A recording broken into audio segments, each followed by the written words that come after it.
তামোলপুৰৰ হাঁহকাটাত পাগলাদিয়া নৈৰ নিৰ্মীয়মান কেইবা কোটি টকীয়া 3 কিলোমিটাৰ দৈৰ্ঘ্যৰ মাথাউৰি নিৰ্মাণ কাৰ্যৰ বুজ ল'লে মন্ত্ৰী চন্দ্ৰমোহন পাটোৱাৰীয়ে। তামোলপুৰৰ হাঁহকাটাত পাগলাদিয়া নৈৰ নিৰ্মীয়মান কেইবা কোটি টকীয়া 3 কিলোমিটাৰ দৈৰ্ঘ্যৰ মাথাউৰি নিৰ্মাণ কাৰ্যৰ বুজ ল'লে মন্ত্ৰী চন্দ্ৰমোহন পাটোৱাৰীয়ে। ৰাইজৰ সমস্যাৰ প্ৰতি লক্ষ্য ৰাখি নতুনকৈ 4.5 কিলোমিটাৰ মাথাউৰি নিৰ্মাণৰ বাবে প্ৰস্তাৱ দিবলৈ অভিযন্তাক নিৰ্দেশ। তামোলপুৰৰ বালাবাৰীতো মাথাউৰিৰ বাবে অভিযন্তাক প্ৰস্তাৱ দিয়াৰ আহ্বান মন্ত্ৰীৰ। তেওঁ কয়, ৰাজ্যত উচ্ছেদ অভিযান চলিবই। ফৰেষ্টৰ মাটি দখল কৰা স্থানত উচ্ছেদ হ'ব, ইয়াত কোনো কম্প্ৰমাইজ নাই। কাৰণ আজি গোটেই পৃথিৱীখনত গ্ল'বেল ৱাৰ্মিং নাইবা জলবায়ু পৰিৱৰ্তনে ডাঙৰ সমস্যাৰ সৃষ্টি কৰিছে।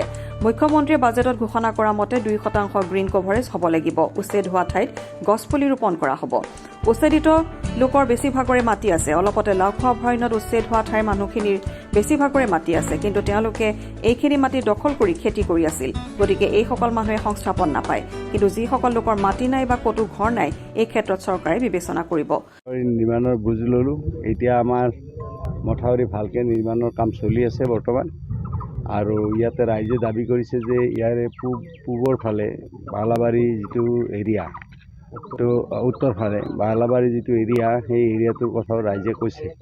আমি ইঞ্জিনিয়াৰক কৈছোঁ যাতে সেই প্ৰস্তাৱটো তেখেতে দিয়ে। আৰু ইয়াৰ পৰা আগত আমাৰ প্ৰায় 4.5 কিলোমিটাৰ জেগা নাই। গতিকে এতিয়া নতুনকৈ আকৌ ইফালেও আকৌ 4.5 কিলোমিটাৰ মথাউৰিত নতুন প্ৰস্তাৱ দিয়াৰ কাৰণে আমি ইঞ্জিনিয়াৰক কৈছোঁ। আৰু ইঞ্জিনিয়াৰে অতি সোনকালে প্ৰস্তাৱ দিব আৰু চৰকাৰক আমি এই কথাখিনি অৱগত কৰিম যাতে এই মথাউৰিখিনি সম্পূৰ্ণৰূপে নিৰ্মাণ কৰিব পৰা যায়। উচ্ছেদ অভিযানটো চলিব। ফৰেষ্টৰ মাটি যিয়ে দখল কৰিছে, গতিকে তাত উচ্ছেদ অভিযান চলিব আৰু সেইটোত কোনো কম্প্ৰমাইজ নাই।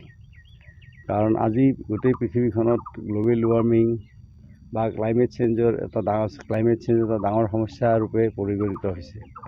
আৰু অসমৰ আমাৰ গ্ৰীণ কভাৰেজ আমাৰ বাজেটত মাননীয় মুখ্যমন্ত্ৰীয়ে যোৱাবাৰ বাজেটত এইটো কথা ঘোষণা কৰিছে যে 2% আমাৰ গ্ৰীণ কভাৰেজ হ'ব লাগিব।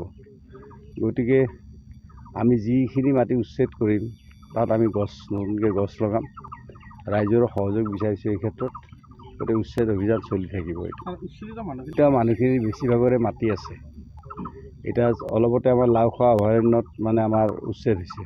তাত বেছিভাগ মানুহৰে মাটি আছে, নিজৰ ঘৰ আছে তাৰে ওচৰতে। কিন্তু তেওঁলোকে আহি পেলাই তাত মাটিখিনি দখল কৰি বহি আছে, বহি পেলাই খেতি কৰি আছে। গতিকে সেইকাৰণে সেইসকল মানুহৰতো ঘৰ বা মাটি নাপায়। কিন্তু যিসকল উচ্ছেদিত মানুহৰ ক'তো মাটি নাই বা ক'তো ঘৰ নাই, তেওঁলোকৰ কথাটো চৰকাৰে বিবেচনা কৰিব।